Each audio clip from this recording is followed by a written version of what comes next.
Hello rad folk, welcome to this out of the ordinary video where I take everything that has been released about the upcoming TV show, put the scenes and pictures in order, and call out anything I haven't seen other people talk about yet.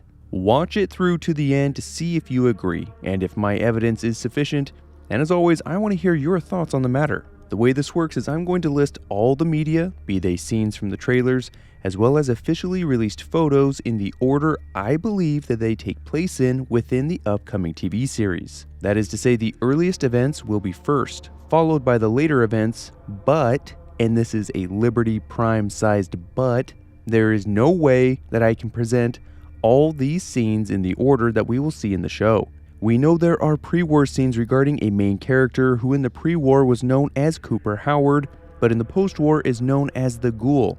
I am sure there will be pre-war scenes that are shown to us intermittently in the form of flashbacks, but because chronologically those events happened before anything else, we will start with the pre-war sequences. I will also be referencing leaked images, but I won't be showing them just in case. However, they are easy to find through a Google search, which I don't condone. You wouldn't Google a car, would you? Crank up the rads and let's get started.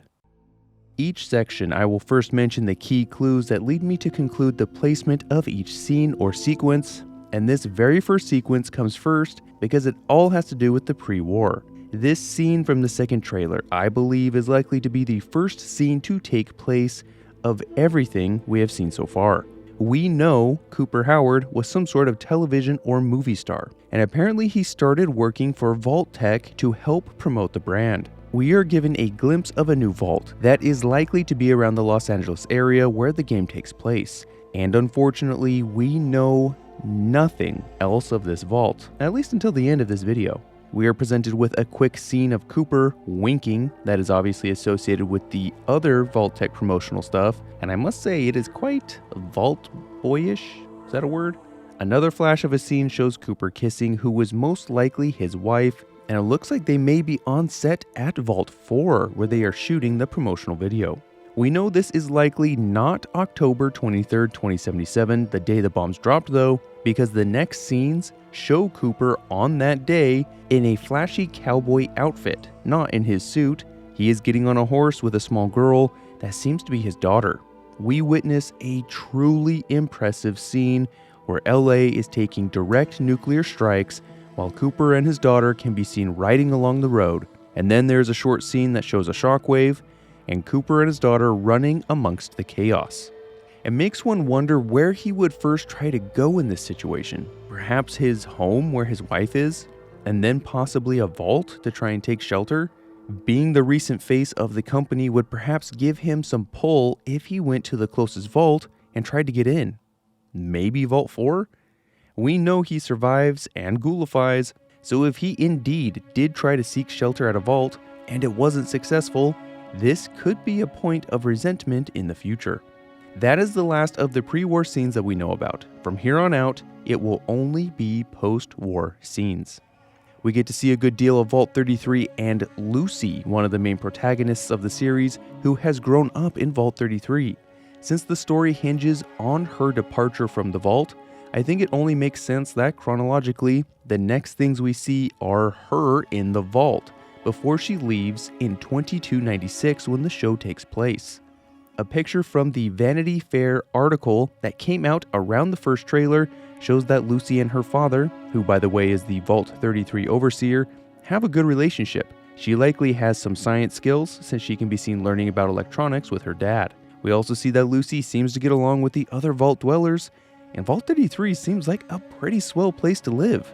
To quote the Vault Tech commercial, it is a veritable Camelot of the nuclear age. We will also be seeing more of this blonde pregnant woman going forward, so she is likely to have a bit of importance and could be a friend of Lucy. Now I think simultaneously to Lucy living in Vault 33 in the lead up to her actually leaving the vault, a researcher and scientist that we know as Wilzig is working on some groundbreaking technology. This is because Lucy meets Wilzig early on in her journey, as we will eventually see. The Australian version of the second trailer shows a quick scene of Wilzig holding a vial that is glowing while he stares intently at it. In the US trailer, we see what happens directly afterwards, where Wilzig injects himself with the substance right into his neck. It is really hard to even speculate what this could be, but whatever it is, Wilzig felt the need to escape the facility that he had been in, since the automated security turrets start blasting what we assume is him and his dog. Back in Vault 33, something crazy is about to happen. There is an event that's about to go on. A large area has tables and chairs being set up, with an archway that looks very much like they are getting ready for a wedding, with a cake and everything. During the wedding, something bad happens, and it results in complete violent chaos. And to make sense of what we see here, I think there are two large portions of Vault 33. One is the atrium, and another I am calling the farm. The atrium has a small stable, a row of planters, a tractor, a wind vane, a distinct wooden fence, and diverse crops including corn and fruit trees. The farm has no stable or planters, and a much larger area that we can see is being used for the wedding, no wooden fence, seemingly only corn in front and on the sides of the wedding area, and a jukebox in front of a simulated farmhouse and silo. Something starts an all-out bloodbath. Blood spatters the jukebox, people are thrown from balconies in the atrium, and the guns come out. The blonde woman we saw working with Lucy is seen with a fork or spoon in her eye going Rambo, and a tall vault dweller that we will see again a few times is sprayed with blood. I do think this scene is interesting because the fake environment, which previously had a pristine and peaceful farm landscape, now shows a nuclear detonation. Is all of this related to Vault 33's vault experiment, or is this system somehow reactive to the happenings in the vault? We get a glimpse of Lucy's dad, who is the overseer by the way, in the atrium, and the most interesting scene is last of all. The background now says, "Please stand by." There are bodies everywhere, although I'm not seeing much blood unlike the scenes before, and a man who I think is the overseer is running with what looks like the bride right behind. We don't get to see her face, but this is Lucy. Pausing at the last frame, she has the same slim build, her hair is the right length and color, and you can see here that the bride has short bangs just like Lucy. And the deal clincher for me is what is slung around her shoulder. That is the same holster we see Lucy wear for a syringer-type pistol that we will see her use later. It is the same shape. You can see the leg strap hanging off. She's just wearing it over one shoulder rather than as a belt, and at no point do we see anyone else wear such a holster. I think Lucy was meant to get married, and something bad happened that ruined the event. I can't decide where to put this scene, so I might as well put it here, where we see Lucy's dad staring at Lucy with what looks like sadness, maybe some regret, like they won't be seeing each other again. They are in a place that looks much dirtier than we have seen before, and given what little information we know, I am guessing this is somewhere in the vault.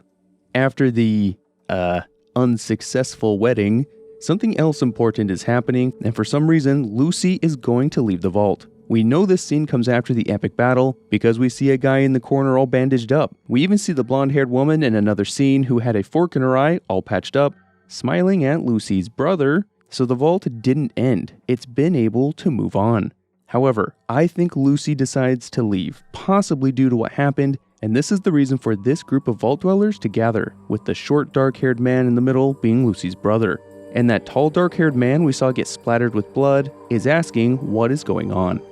Lucy is sad to say bye to her brother, but he is not trying to stop her, and the tall dark-haired guy that we just saw is at the vault door controls, telling Lucy that the outside world is big, and not like the vault. At one point in the trailer, an unidentified voice can be heard saying, "What you are doing is insane," and I think it's probably this guy. There is some sort of physical altercation before the door opens that gives Lucy a split lip, and we can see the tall guy laid out on the floor as Lucy leaves, and she probably shot him with her syringer-like pistol that we see her use a little later. The tall guy's seeming helpfulness and then sudden need to be incapacitated gives me the vibe that he might have a romantic interest in her, since he seems so interested in her departure, but that is yet to be seen. Outside of the vault, Lucy looks pretty shocked and bewildered at what she sees. A dry, inhospitable landscape with wreckage and human bones. Possibly the remains of people that tried to get into Vault 33 the day the bombs dropped.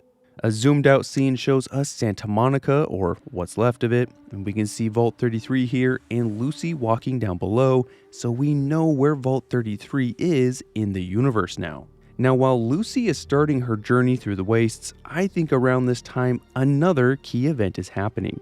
The primary piece of evidence for why I place this next sequence here is because the other main character, a member of the Brotherhood of Steel known as Maximus, will sustain an injury to his nose that he has for nearly every other sequence going forward.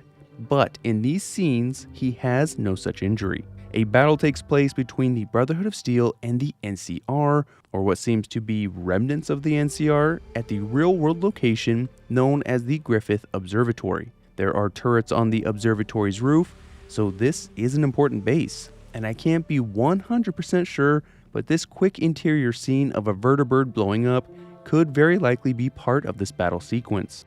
We do see some vertibirds later that are on fire during this battle. We actually saw part of this battle in the first trailer, but it wasn't until the second trailer that it all fit together. We see Maximus and some other Brotherhood soldiers advancing and attacking, as well as a moment where Maximus seems to struggle, perhaps being shell-shocked or something similar. He just seems quite inexperienced with battle. That, coupled with the fact he doesn't wear power armor, makes me think he is of lower rank, like an initiate or an aspirant. Now, it is clear that this scene is indeed part of the battle at the Griffith Observatory because the coloring is similar, the trees in the background look similar and are leafless, and this lamppost scene in the Maximus freakout scene is identical to one in the scene where a power armor soldier attacks NCR soldiers. The Australian version of this trailer gives us a slightly later view of the same scene, and we can see the Brotherhood has their own flag bearer, which is something we haven't really seen before.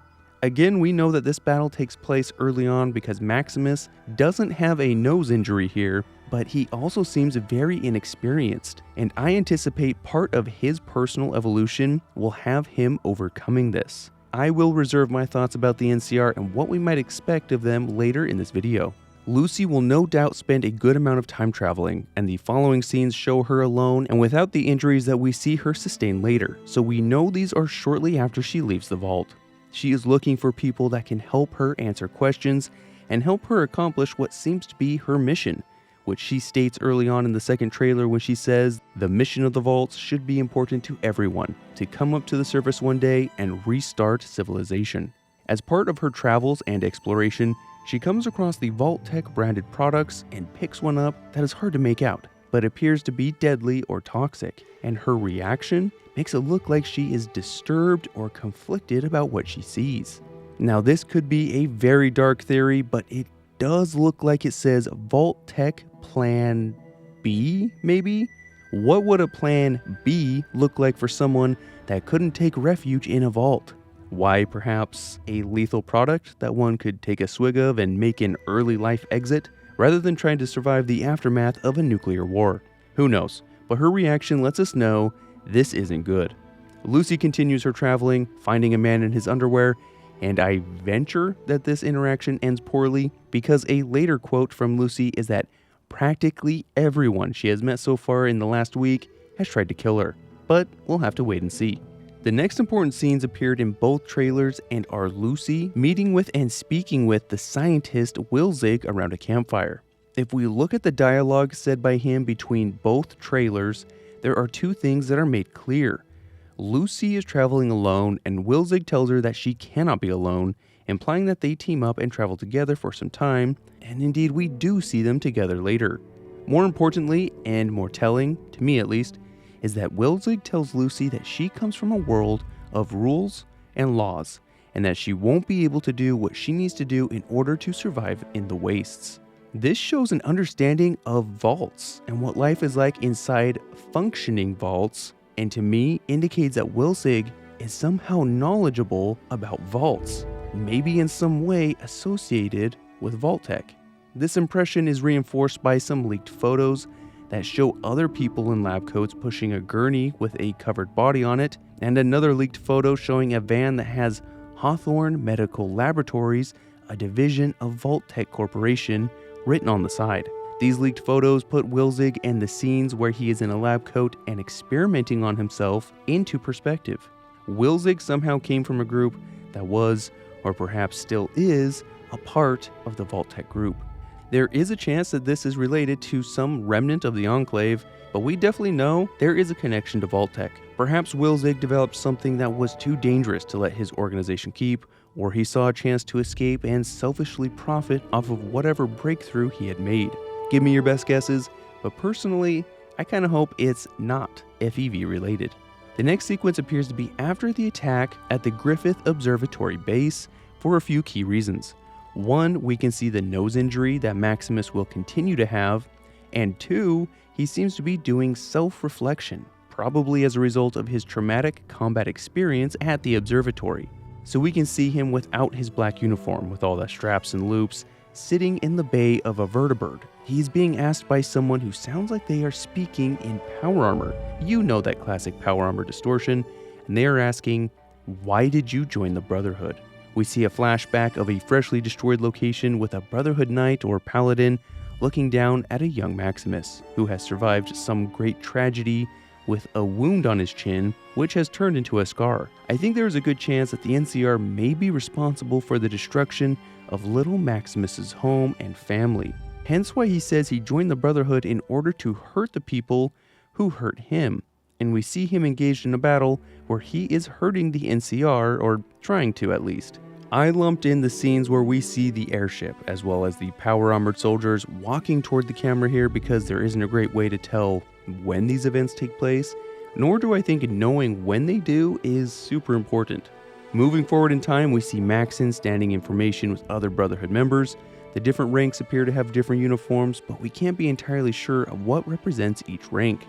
The next scene is Maximus boarding a vertibird that takes off carrying him, and what I am assuming is a knight or paladin that he is paired with. And I think it's likely that the power armor voice we heard asking Maximus why he joined the Brotherhood is this soldier.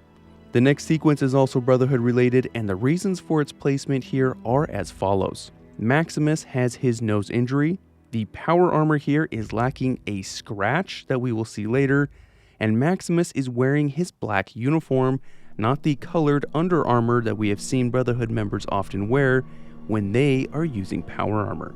One of the pictures released as part of the Vanity Fair article show Maximus and the unnamed power armored soldier standing in an oddly green and forested location with dark brown soil, none of that sandy, dusty crap from the desert.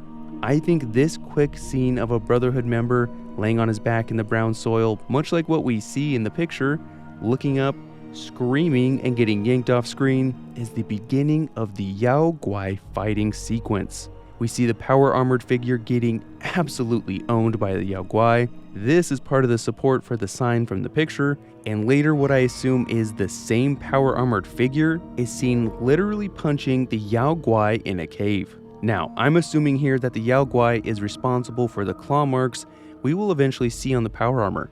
Claw marks like that would seem pretty difficult for a Yao Guai, and there's only 3 claw marks, but from what they have shown us, this is the most likely place where it happens. We know at some point Maximus will eventually be in the clawed power armor, but we don't know when that happens, and it's possible Maximus is forced to don the armor during or just after the Yao Guai fight when the original user dies.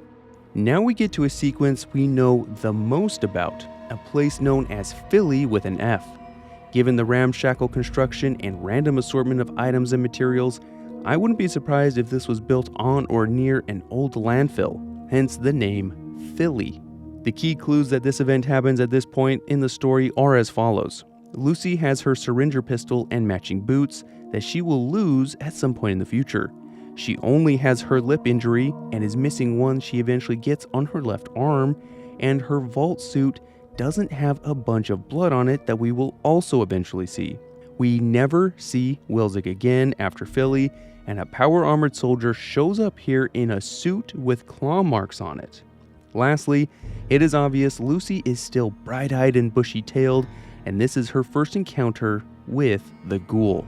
So one of the first things we know Lucy does after arriving is she makes her way to a store called Ma June's Sundries to talk to Ma June and just get a teeny bit of information. And by that, I mean she asks Ma if she can tell her what happened in the last 200 years. I'm sure this will be quick.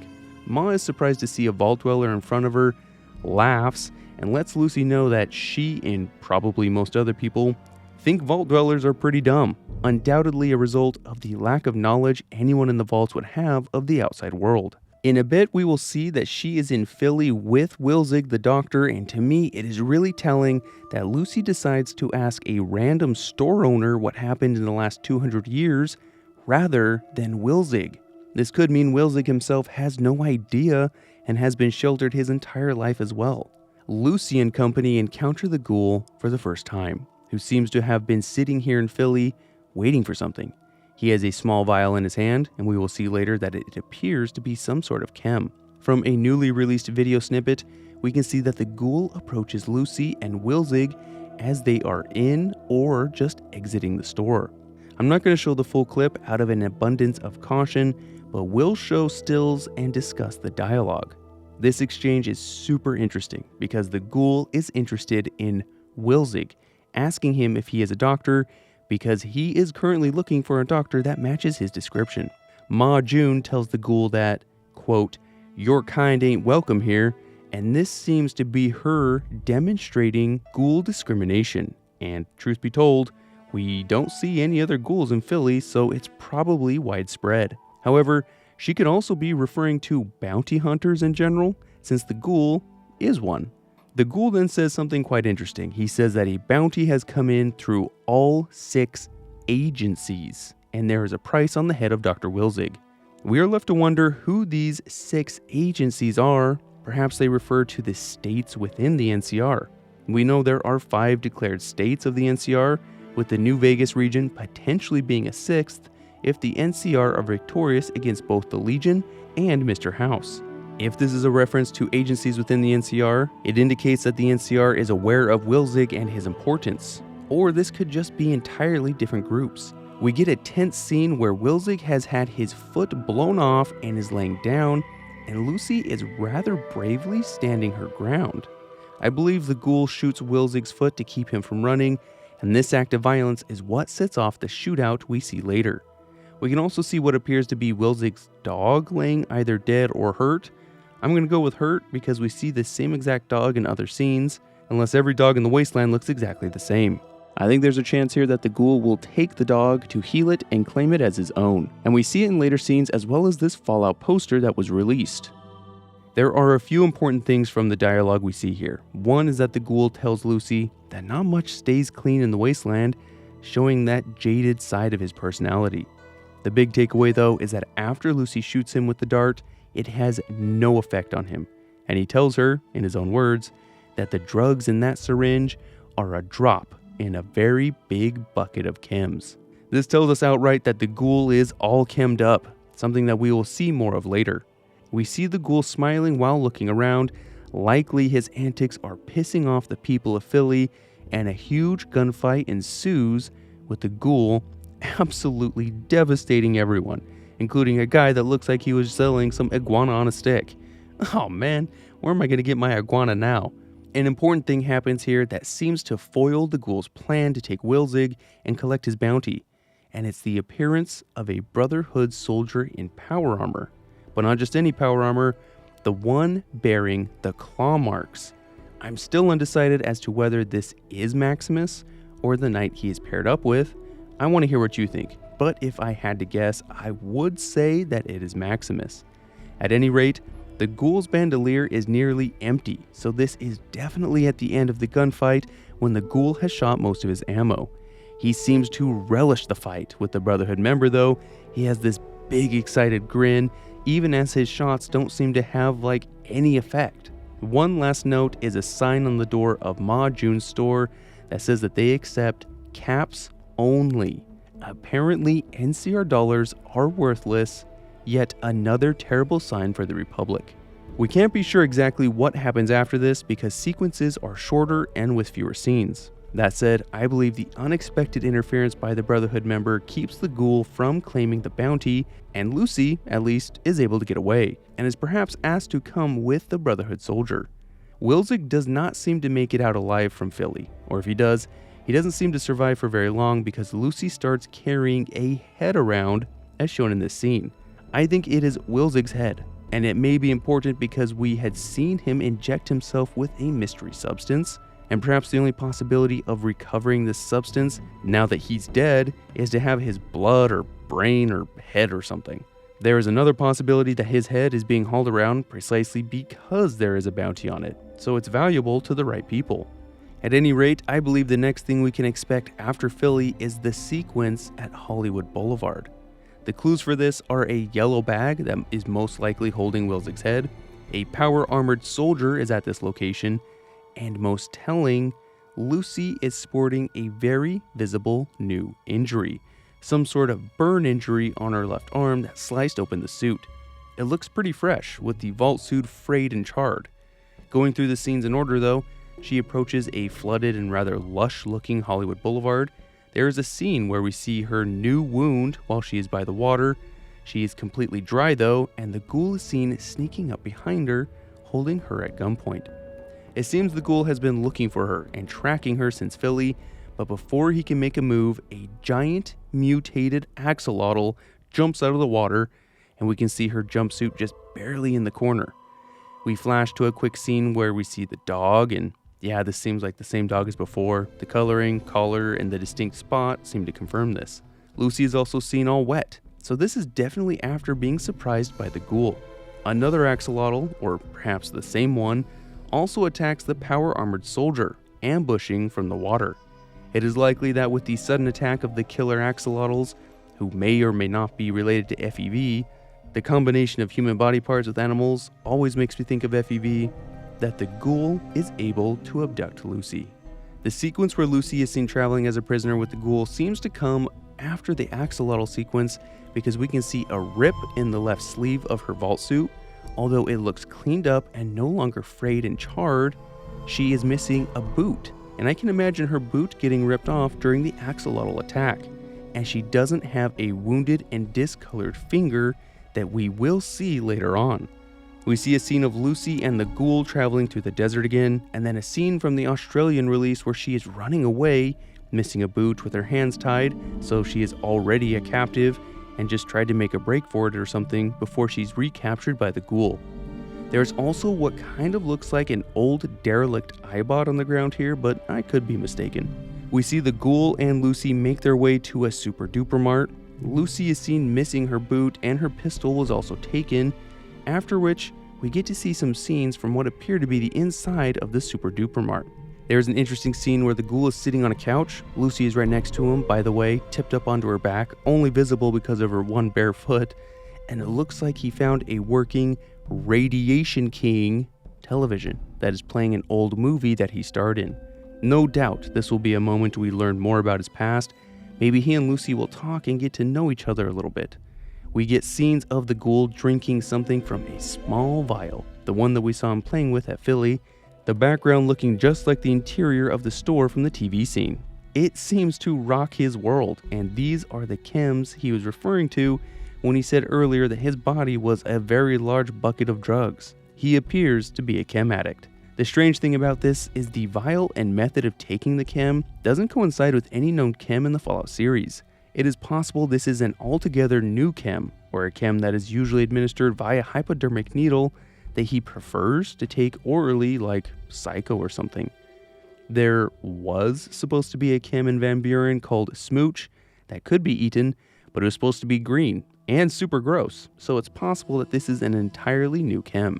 The next thing to happen is this sequence where we see Lucy interacting with a Mr. Handy, and this is why they probably come after the scenes where she was captured by the ghoul. She is seen without her boot, she is no longer tied up, she lacks blood spatter on her torso that we will see later, and importantly, she now has a wound on her finger that she did not have when she was captive. I think she was able to manage and escape from the ghoul, perhaps while he was high and injured herself in the process. She could be in an adjacent mall where she was able to hide from the ghoul because we see an assortment of signs and ads as she is wandering this area, eventually meeting the medical Mr. Handy that knocks her out.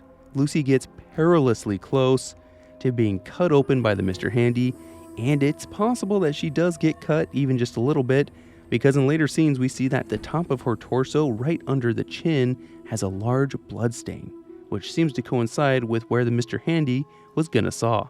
She survives this encounter though, possibly with the help from the ghoul, because this poster of the ghoul shows the exact same Mr. Handy busted lying on the floor, and it does give the impression that he is somehow associated with that. However, after this we don't see Lucy and the ghoul together anymore after the Super Duper Mart, and I'm not sure exactly why. Now this part is highly speculative, so I will say that up front, but I think Lucy, with a power armored Maximus around this point, is actually going to find and enter a vault, but not just any vault, Vault 32. From interviews, we know there are 3 vaults that are somehow related, maybe something like how Vault 13 and Vault 15 in the first Fallout were sister vaults. We have seen a lot of Vault 33 and we have had a shot of Vault 4 with the new trailer, but we haven't seen anything of Vault 32 in official releases. That is where the leaked photos come in, combined with some information from a recent event in Brazil. Yeah, things are getting crazy here. So in the leaked photos that I won't show here just in case, Vault 32 is shown and it has an atrium that looks exactly like Vault 33. There is a stable, there is a place with crops. Seriously, it looks exactly the same. There is an important difference though. The crops are all brown and dead. Desks and cribs are knocked over, and the place looks generally unkept as there are pipes and valves with heavy rust stains running down the walls. The vault looks run down and basically the opposite of what Vault 33 looks like, which has green tall crops and doesn't look run down at all. Now this is what is interesting. At the CCXP event last year, they had a Fallout TV show promotional display where they made a mock Vault 32 and there was a game for visitors. I don't know the details of the game, but winners would be allowed entry to Vault 33 and the losers would have to settle for Vault 32. And I think this game may have relevance to the show. Since Vault 33 and 32, by all metrics, look identical, it is very possible that they were sister vaults, where the experiment was to populate one vault with smart, successful, or otherwise talented people, and Vault 32 with, well, the opposite. Having identical vaults, just having one filled with talented smart people, and another with those that were less intelligent, successful, or amicable, Vault Tech could see what kind of difference that makes on a community. So although we see nothing of Vault 32 except for leaked photos, I think there's a good chance that this scene of who is likely Maximus in the scratched armor walking down a vault hallway could realistically be in Vault 32. When we see a scene with Lucy walking out of a door in some urban area, there are some important details. Her vault suit is halfway down, she replaced her missing boot with a mismatched one, she has blood on her chest, and she finally got a weapon after losing her first one, which appears to be a 10mm pistol.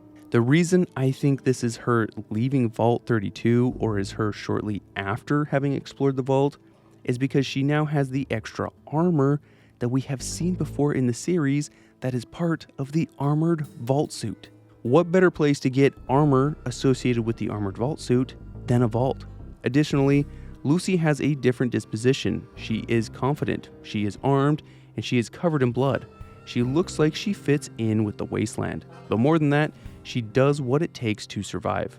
Something probably changed in her when going to Vault 32, when her perspective on the vaults and what she thought was their mission was thrown into question, and she likely had to fight for her life there as well. It's not a complete certainty, but with clues we have, I think there is a good chance she was able to salvage this armor and experience a shift in perspective after going into Vault 32. Lucy's 10mm may have been provided by Maximus, since these related scenes show the two together, and there are some important observations. Lucy absolutely crushes a rad roach, and in the background we can see the power armor that Maximus has been wearing, and it looks like it's parked here. The way it stands looks similar to an idle suit of armor. Perhaps the fusion core is burned out. Lucy and Maximus appear to be on pretty friendly terms as she is seen helping him get up on a ledge, and he is no longer wearing his black uniform. The next sequence involves Lucy and Maximus coming up on a crater at Shady Sands, and this is pretty important, but I place it at this point for one main reason. Maximus is no longer in his power armor, and the previous sequence was the last time he was even around it, having seemingly parked it, and he was shown in his maroon jumpsuit. Lucy and Maximus walk together up to a crater, and a panned out shot shows us this isn't just any crater. This is one that hit and blew apart an important location, one known as Shady Sands. Shady Sands was not a pre-war city. This sign didn't survive the Great War. It was erected afterwards because Shady Sands was the genesis and later the capital of the new California Republic. Perhaps as part of the current conflict between the NCR and the Brotherhood, or in an entirely separate conflict, the capital of the NCR was obliterated. Since Shady Sands looks pristine in Fallout 2, I expect all the cars we see here to not be pre-war junk that was left around, but part of what used to be a functioning community. Maxon says an important line, that everyone wants to save the world, they just disagree on how. And this seems to be his way of explaining why the larger powers that be are killing each other. After this, it gets really hard to say what happens. It seems like the three main characters will split up. Maximus is shown alone in his maroon suit in a dark facility, and some leaked photos show that this is a Vault-Tec facility because there is a huge Vault-Tec logo on the ground in front of the entrance, and could be the place where Wilzig is from. We have this scene of the ghoul with the dog walking towards the city, and it's hard to date this, but if that is Wilzig's dog that he has basically adopted, this could be after all the other events we have looked at. We see Lucy again in a forested area that looks like where the Yao Guai fight happened, and again it's hard to put this in a particular spot. She doesn't have her armored vault suit, but she also doesn't have her split lip or the bloodstains, which kind of makes me think that this takes place late in the story because she looks similar to what we see in the infamous Cyclops Overseer scene. Lucy in this scene has no more split lip, it appears to have healed. She doesn't have her vault suit armor, just like in the scene of her around the cars, but this is key, she has the tear in her left arm, but it looks like it has been mended.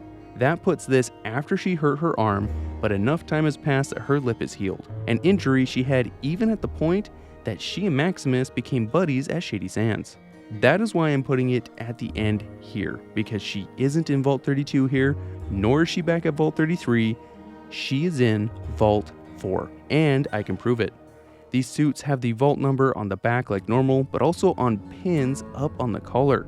We never clearly see the Overseer's pins, but there is one frame where it is pretty obvious that the lit up angle of the pin corresponds with exactly what we would expect for the slopey part of the number 4. It appears Lucy makes it to Vault 4 well into the show, but that doesn't mean we know why she is there. One of the scenes where we see Cooper doing his Vault-Tec commercial is being played on a TV inside of a vault, and I think there are two options for this.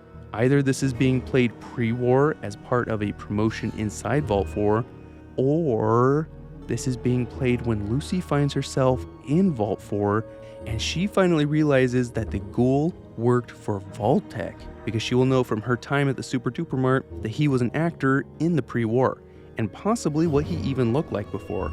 There's also a leaked photo of a man in a vault suit with an NCR flag in the corner, so Vault 4 appears to be an open vault since the NCR has incorporated it. But what do you think that could mean? There is also a quick scene of the dog in a forested area similar to when we see Lucy with the cars and the Yao Guai sequence, possibly meaning that the ghoul is headed through this area. Lastly, I think the main characters will converge once again, for some reason, in the deserty wastes of California.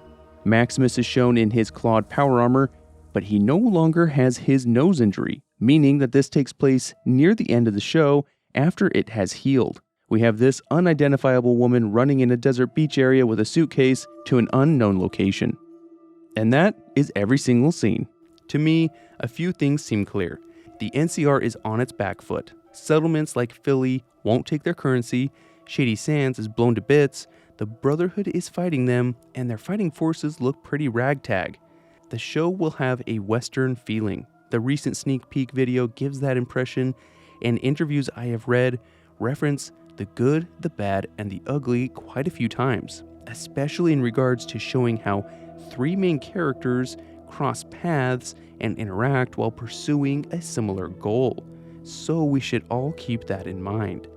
Lastly, I think Vault-Tec is going to play a bigger role in this than we initially thought, or at least whatever evolution of Vault-Tec exists after 220 years. I say this because of the important character arc Lucy will go through, believing in the vaults and their so-called missions to restart civilizations, Cooper Howard and his prominent role as a promoter or spokesman for Vault-Tec in the pre-war, the importance of Vault 4, Vault 32, and Vault 33, which are all apparently connected. Maximus will be seen entering a Vault-Tec building by himself. We are introduced to a new division of Vault-Tec, Hawthorne Medical Laboratories, and lastly, the relatively high number of times Vault-Tec is brought up in interviews. Let me read one particular part of an IGN interview where Jonathan Nolan, the producer, says, "One of the things that we were so excited about with the game franchise is that every game is about a different city, a different group of characters, in a different vault. And one of the larger, kind of mythological elements of the games is that there's this company, Vault-Tec, behind all of this." Keep that in mind when we hear one of the lines that the ghoul says in the trailer. Looks like chaos, but there's always somebody behind the wheel. We will just have to wait and see, I guess. That's it for the video. I kept it short as I could bear, but I have a problem. I just can't do short videos. I am excited for the TV show and get more excited the more we see, hear, and learn.